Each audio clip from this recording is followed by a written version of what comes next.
Good afternoon, everyone. I'm Chyi from National Central University. First of all, I would like to thank the organizers for inviting me to participate in this forum. It's a great pleasure to talk about the outlook on the growth of gallium nitride on foreign substrates for power and RF devices. This is the outline. I will give a brief background and then touch upon crystal growth technologies of native gallium nitride substrates, and then growth of 3 nitrides on engineered substrates, then a growth of 3 nitrides on 2D materials. And basically, I will focus on 3 nitrides on graphene and hexagonal boron nitride. And finally, the conclusion. Let me first start with this slides. This is a market projection of gallium nitride substrate from 2019 to 2027. The gallium nitride substrate market will expand with an annual growth rate of about 10% to $225 million in 2029, because gallium nitride-based devices are gaining acceptance in power electronics and RF electronics, in addition to the well-established LED and laser diode sectors. I would like to draw your attention to two things. First, the mainstream substrates for gallium nitride epitaxy are gallium nitride on sapphire, gallium nitride on silicon carbide, and gallium nitride on silicon. Among them, gallium nitride on sapphire has the largest market share, mainly for LED display applications. Second, while gallium nitride on sapphire will still maintain its leading position in market share, the rest type of substrates will have a higher growth rate though. This is mainly driven by automotive and wireless communication, including satellite communications, according to other reports. This report also implies that the availability of bulk gallium nitride substrates is still an issue in the foreseeable future. Before I move to the growth of gallium nitride on foreign substrates, let me give you a brief overview of current major crystal growth technology of bulk gallium nitride. So far, the major crystal growth technologies for gallium nitride substrates are hydride VPE, sodium flux method, and Amano thermal methods. The later two are solution growth methods. There are pros and cons for each technology. Among the three technologies, HVPE can produce high purity crystal with a high growth rate, but it requires high quality seeds. It also has the problem of side facets formation, which cause non-uniform doping and extra stress to the crystal. As to sodium flux method, it can be used to prepare large size substrates with high purity, but the process is complicated, and one can grow only one wafer at a time. The growth rate is low as well. For Amano thermal method, it can produce several crystals in one run, but it needs high quality seeds. It also has low growth rate and low purity issues. The typical growth rate of HVPE is about 50 micron per hour or even 100 micron per hour, which is about 50 to 100 times higher than that of sodium flux and Amano thermal methods. So all these problems make getting an affordable large size native gallium nitride substrate very difficult. So gallium nitride epitaxy has to be carried out on foreign substrates for some more years.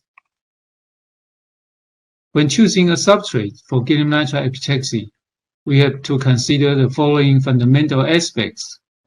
That is similarity in crystalline structure, in-plane lattice mismatch, thermal expansion mismatch, chemical and thermal stability, and the maturity of the substrate technology and the scalability to wafer size, production volume, and price.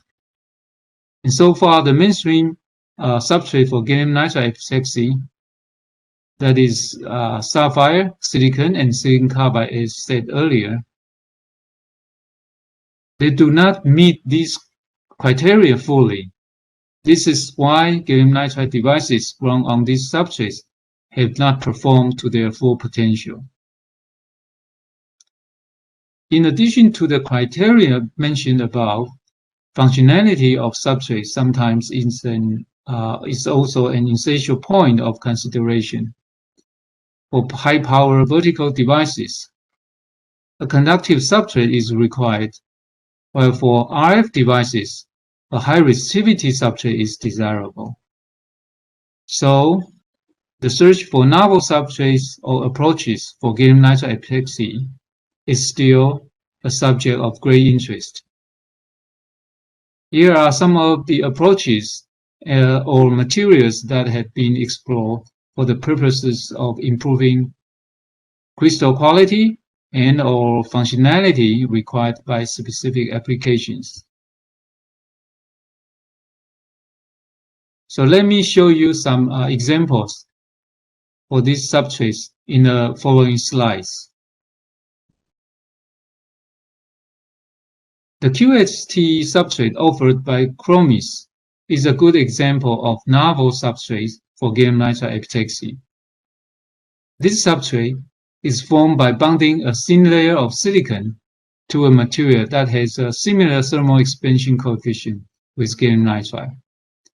So, a 30-micron thick gallium nitride layer can be grown with a small wafer ball.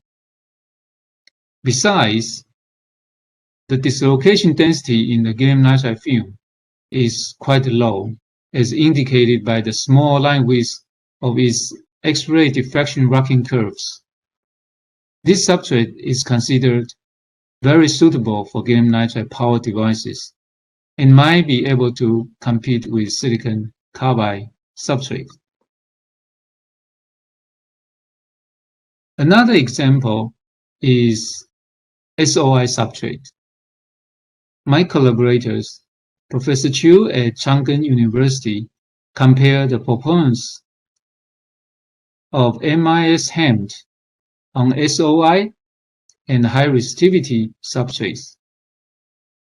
It was observed that the devices on the SOI substrate exhibit a better or comparable DC and characteristics than the devices on high-resistivity substrates.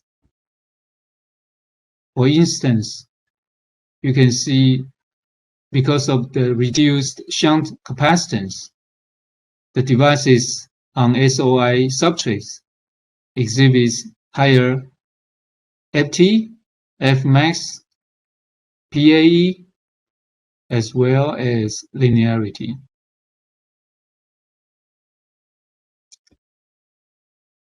As to bulk substrate case, diamond is desirable for high-power device applications. There have been very limited number of reports on the direct growth of gallium nitride on diamond. Here is an example demonstrating the success in getting a well-performed gallium nitride HAMD.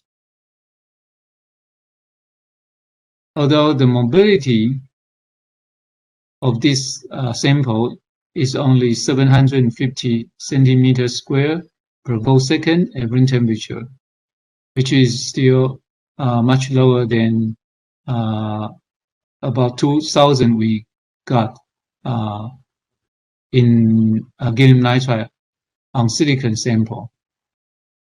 This work shows that the HAMD on diamond is cooler than the one on silicon carbide by 10 degrees C.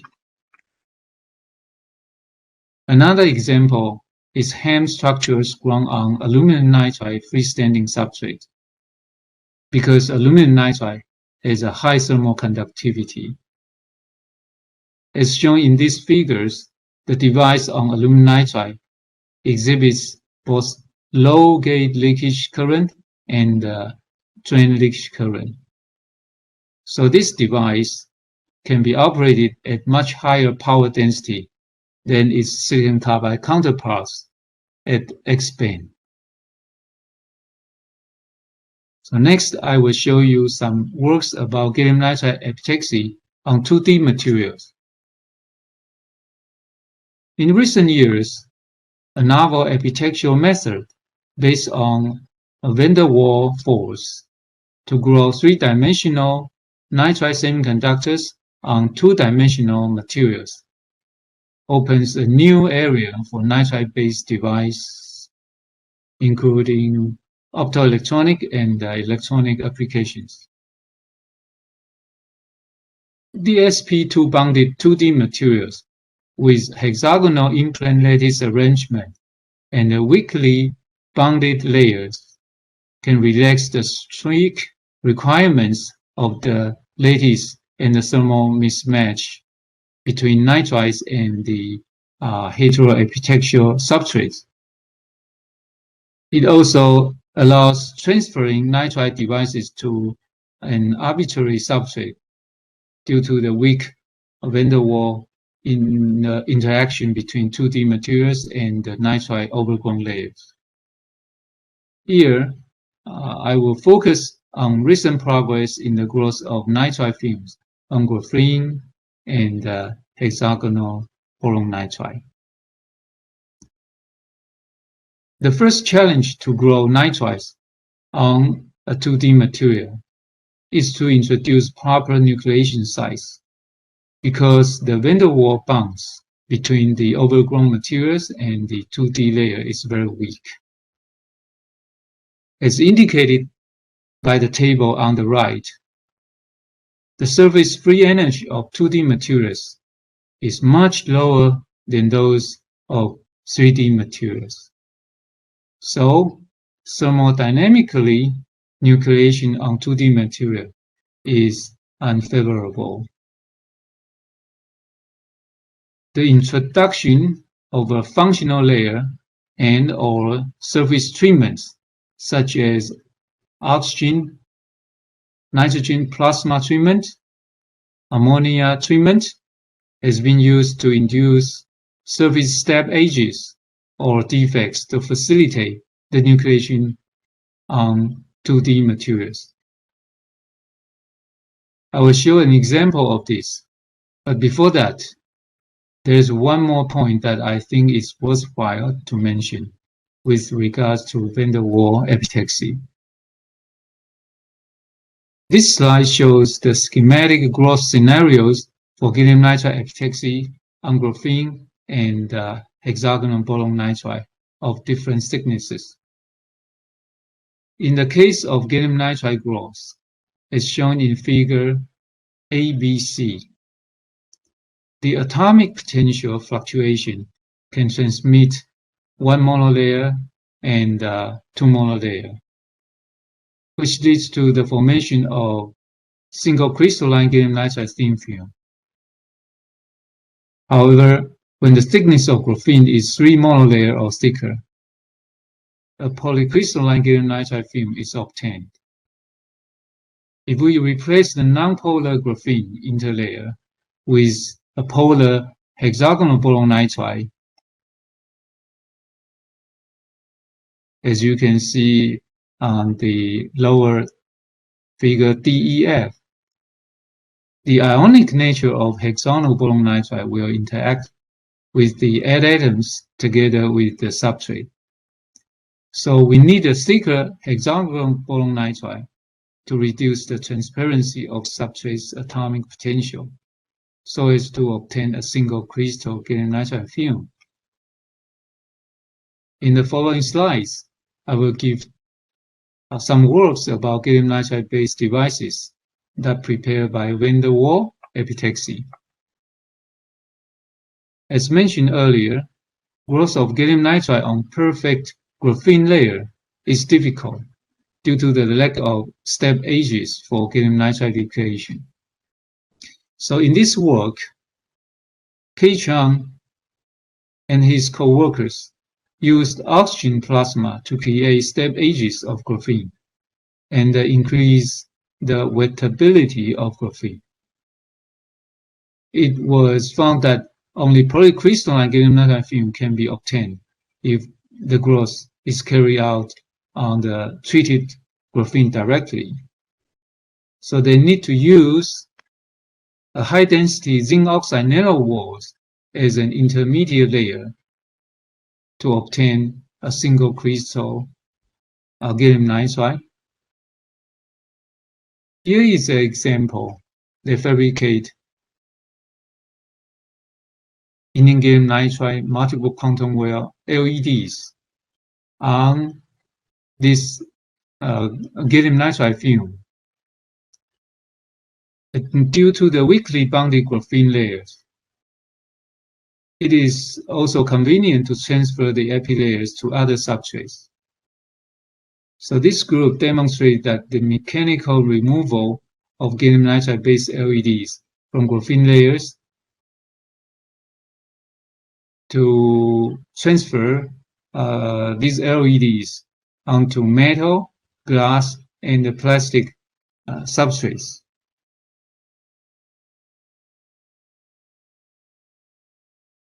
Now, this is the hexagonal boron nitride example.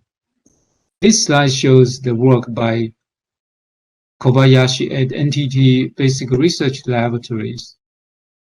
They demonstrated the growth of gallium nitride on an hexagonal boron nitride layer.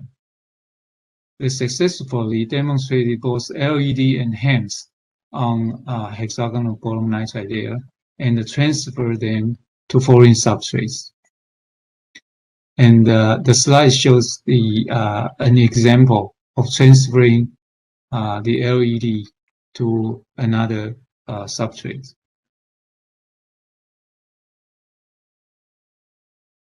This is another work using van der Waals epitaxy method to grow gallium nitride-based HEMS and transfer them onto gold-coated copper substrates.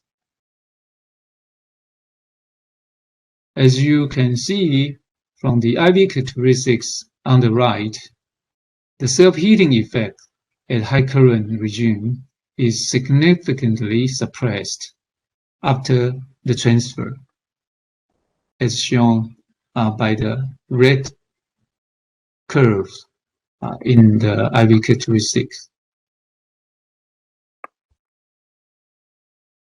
This is a work about using van der Waals epitaxy to prepare gallium nitride HEMS on a 2D boron nitride and transfer them to a flexible substrate by a chemical-free method. The influence of strain on the RF performance of gallium nitride HEMS was studied, and the current gain and the power gain cutoff frequencies are 42 GHz and 74 GHz respectively, under 0.43% strain. So this work also shows that van der Waals epitaxy is a promising method for flexible electronics. In contrast to previous works, where the hexagonal boron nitride layer was grown on sapphire substrate, recently my group has successfully grown an uniform 2.5 nanometer thick 2D boron nitride layer on 6-inch silicon substrate, as verified by the cross-sectional TEM here on the right.